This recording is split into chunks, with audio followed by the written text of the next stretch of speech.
Okay. What do you guys think? How did that go? How did you feel?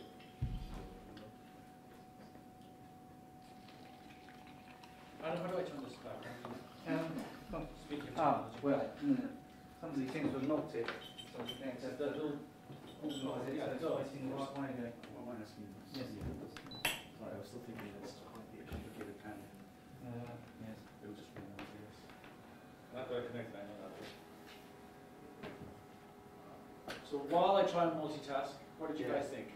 How comfortable were you? How did you feel it went? I think the second one is much better because much more clarity from the scientists and then from all of us as well. Because from the first one, we're still trying to capture what kind of questions we need to ask and how to structure it. But the second one is getting So, guys, what do you think? How was that? It's worth repeating. I like to hear it. We're paying him. You're going to make me watch the video, are you? Yeah. All of it. Yeah, film at 11. Yeah, the first exam, the iVisor, it took me a really long time to actually figure out what it was about. I didn't understand what it was about. Okay. And while was going on the questions already, I was like, okay, what is it actually? I really don't understand what it is and what it does and what the benefits are. Okay, let me just hold off. So let's go deeper. Why do you think that happened? What could you do in the future to prevent that from happening? Well, so I think you just have to say, what are you doing? Why? What's the context? Yeah. Just the basics first, and then make sure that everyone understands that, and then you can continue, and then go into the details, and then ask the questions.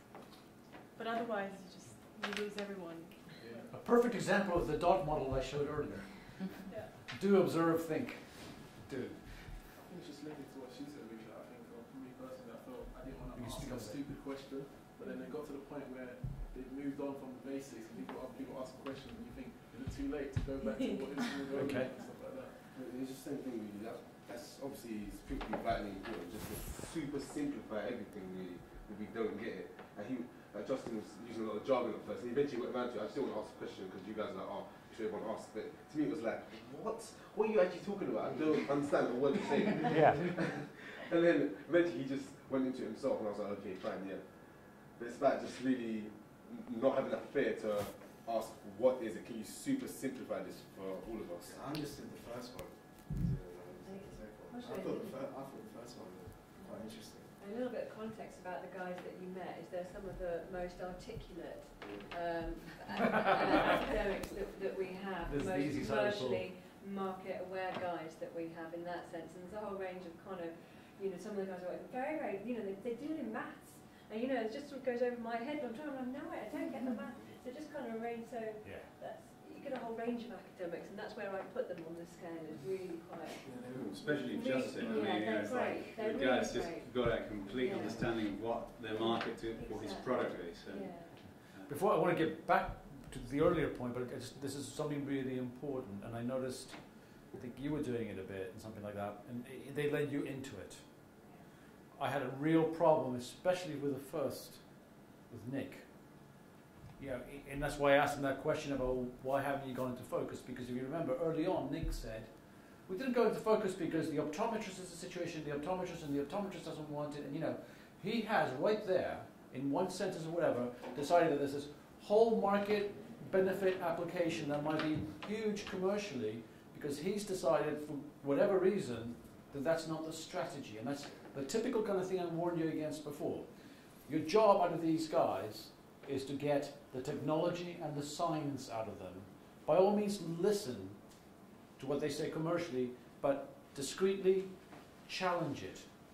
Because, I know it's being recorded, and I'd say that to him, I don't buy it. I think if what you're selling is versatility, the real benefit that came out of that box is we're selling versatility, then you want to be as versatile as possible and potentially go that way. And that's one of the things that over the course of figuring out what the strategy should be, you want to investigate. You don't want to be just cut off at the initial pass on that. So I think one of the two recurring themes that happened a little bit less with Justin, but also happened once or twice. Justin's figured out what the market is. He's figured out it's anemia, and we didn't have enough time. You know, surgery, he says, we need it in surgery. So next question that came up in my mind is, what are they doing in surgery now? Who knows? I didn't pursue it because limited amount of time. So that's. If you had your interview with Nick and Haugang again, would you take more control of it? Yes. Or would you let them speak first? Oh, I would ask them to describe the technology first, very, very slowly, because I got lost as well. The difference between the first and the second is you were prepared to step forward and take control of the discussion. In the first one, you were passive listeners for much of the time, it seems. I think it's also important to, I think it's also important to already know the questions that you want to ask, or like tick the boxes while you're listening, because then you will then see the gaps. But otherwise, they draw you into their narrative. Yes. And you kind of get, comfortable with it and go like, makes sense. But if you already have these questions on your list and you see that there are gaps, then you can actually ask. So I didn't give you enough chance. I apologize for that. I mean, part of the lecture before that is to try and provide you that checklist. But I also realized I didn't give you enough of a chance to really digest that. So one thing you might do is set yourself up a sort of a generic, using what you've learned today and whatever, a generic interview guide. You don't want to be, it's a tricky thing, this. You don't want to be in a survey, type of mode, because like I said, this has to be a conversation. You have to establish the rapport. It goes back to that. Yeah, but you have to have some basic areas. And one of the things I haven't done is maybe you can arrange it around themes. So these are the themes, you cover that theme, there's a bit of a checklist and stuff like that. That's one way to handle it. The other thing, and this is where this is not a good test, is you don't always just have half an hour. I don't know what it's like. If you're going to work with somebody, you're going to have a series of meetings over time. And so you'll have the initial thing, you'll go, okay, I got to go away and think about this. Presumably you will think about it. And then you'll come back and say, I'm still not clear about this. This idea of sounding stupid is, I think, really important, so I'm going to reinforce that. Don't worry about that. I mean, I'm sure you will have professors saying the stupid questions are usually the best ones. And they really, really are. Because it's something that other people, you'll be amazed how many times other people haven't thought of that. And it turns out you've uncovered something. One way I found that's a great way of doing this is to just up front tell them how little you know. And people feel good about that. I think if you think about it, if somebody comes to you about something you know and you go, oh, I think you're an authority in this, can you really tell me about it? And they go, I know nothing about it. That sort of feeds everybody's egos. People like that. So just position yourself, I am a student, I can do this, I can ask questions, but I don't know. So just take the time. And sometimes I've had people sort of give me a whole lesson in cardiology as if I was starting medical school or something like that. And it's a great moment because that's also how you establish fantastic relationships with the scientists. I think it does two things. I think on the one hand, as you say, there's a little bit of an ego massage, or put it in a different way, it allows them to play the expert and gives them their proper due and puts them in a superior position in terms of their role in the relationship. But secondly, it gives you permission to ask dumb questions and really get to the heart. Sorry, when you say hemoglobin, what precisely, which component of the blood is that exactly? And you can ask, it gives you giving yourself permission to ask the dumb questions, by which, as Paul says, you'll get right to the root of it. Yeah. Sometimes when I'm dealing with client insight, I used to start a question with, consider I'm 5 years old, and can you explain it through that lens? Exactly. It does, yeah. Okay. Any other observations? Just going back to the hemoglobin point, he concentrated on the anemia, but the other thing that we'd like to know is what other, not diseases, but conditions would benefit from measuring hemoglobin, apart from anemia. And then there's a whole new segment, there's opportunity there. What else? Sorry to put you on the spot. And it was a nice moment, but when I was suggesting earlier, think about metaphors and analogies. Yeah. You might sort of try and skirt that around. Because I think it's through them Yeah. Because, you know, the scientists don't know anything about literature. What's a metaphor? But that's why I asked, just came down to, again, simplifying it really in another sort of way. Yeah. Yeah. Andy, what's your analogy for what they're doing? So I don't know, the iPod for the IP industry. Maybe, I don't know, I have no idea. That's why I asked them. I had Swiss Army knife. Versatility almost always equals a Swiss Army knife. Yeah. So I use that with an iPhone. You know, when people go, "Why do you want an iPhone?" Because it's to me the equivalent of a digital Swiss Army knife these days. A good way to handle that, going on what Tim says, is as you're listening, think in analogies and metaphors. And what you can do is say, "Well, it sounds to me like it's like this," and so you chuck something back to them, and they're going to go, "Well, no, it's not like that," or "Yes, it is," and that's a nice way of progressing along those lines to check for understanding. Also, was it, because he didn't really, he didn't ask him any questions at the beginning about his background. Was it wrong to ask him so late in about his background? No, it wasn't wrong to ask him about his background. Some feedback. I would, do that more during the early stage, but do it not, so what, I'll just get it out there. I think the way, these guys were friendly. Yeah. The way you put it was a bit challenging. Yeah. Because there was someone's phrase like, "Well, you know, what are your credentials to be doing this?" Yeah, sure. But he's got credible as well, so yeah. Yeah, exactly. And that's a bit of a challenge. Yeah, sure. Personality-wise, that might work. Sometimes it might not.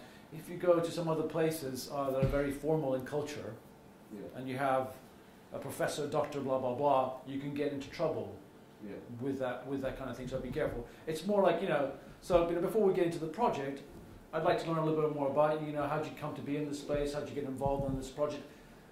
It's a social situation, guys. It's rapport at the top of your... Yeah, because I wouldn't want to ask. I was going to ask earlier, the whole thing with I'll let everyone ask the question and stuff, so I'll just let it kind of happen. Yeah, I mean, it is an exercise here, so that's fine. But yeah, the other thing I would say, two more things. At the beginning of a project, very early on, grab a notebook or however you keep your information and stuff like that, and start. Remember, I said this is like a language. I think you've all learned some sort of foreign language. Start a glossary.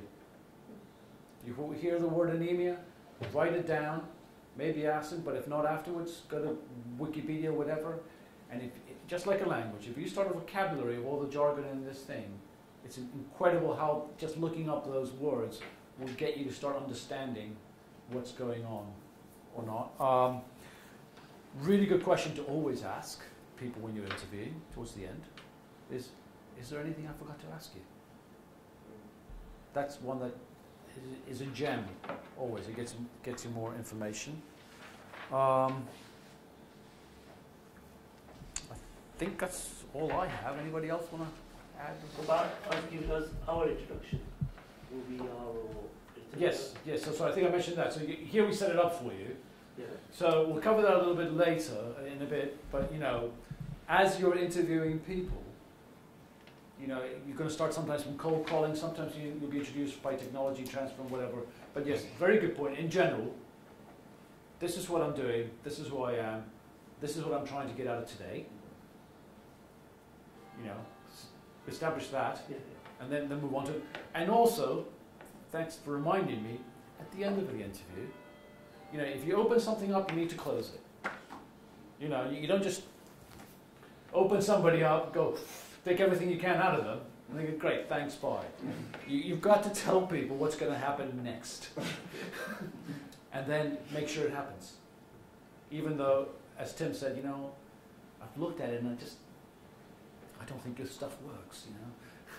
Or come back or something like that, but this is about relationship building over time, so you need to sort of open it up and close it down. Thanks for reminding me about that. I also have a question regarding the regulation question. Yes. I got a bit lost in that because I don't know anything about any regulation. That's fine. How to... Okay. First thing, well, there's two things, and maybe you guys can help me with the secrets of how it happens here, but it happens in general in the real world. You do exactly what we did today. You know, somehow you're investigating something, and at this stage, consider yourself a journalist. Imagine you're going to write an article for, say, not a completely dumbed-down publication, and I won't mention which publication I think those are, but a reasonable, educated publication for the general public. and you're a journalist. Being a journalist, you're good at applied curiosity and communication, but that's all that you know how to do. Have the interview, ask them the questions. If you already know what the field is, you might want to do some pre-homework and stuff like that, you know, what's blah, blah, blah. But sometimes it doesn't hurt to just have the initial conversation, go back, look at your notes and say, what did I know? And this brings me back to a really good test, which is, I'm not going to put you on the spot now because you haven't got enough time. If we really had a long time to do this, I would have had you guys do these interviews, and then I would have you guys get back up here and tell me what you know and see if you can explain. And if I had the academic style, I'm going to say, I'm going to put these guys up there, and they're going to tell you what they think your technology is. And I think some interesting results will come out of that. But just practice, because the next thing you're going to have to do is you're going to probably have to come back to Leah, Annabelle, or Tim and say, this is what's going on, this is what this is about. So, you know, this is a loop about, you need to go understand it, and you need to almost immediately see if you can communicate it. So that's good. The other things I suspect, or I hope, around here, in the resources, when it comes to stuff like IP, maybe regulatory, I assume there's some body of knowledge or expertise to some degree that, you know, people can help you out with that over time, and you can learn more about it. Yeah, you can always find knowledge, yeah. Okay. So I think we've had lunch and stuff like that, and Tim really wants me to sign a form. So why don't we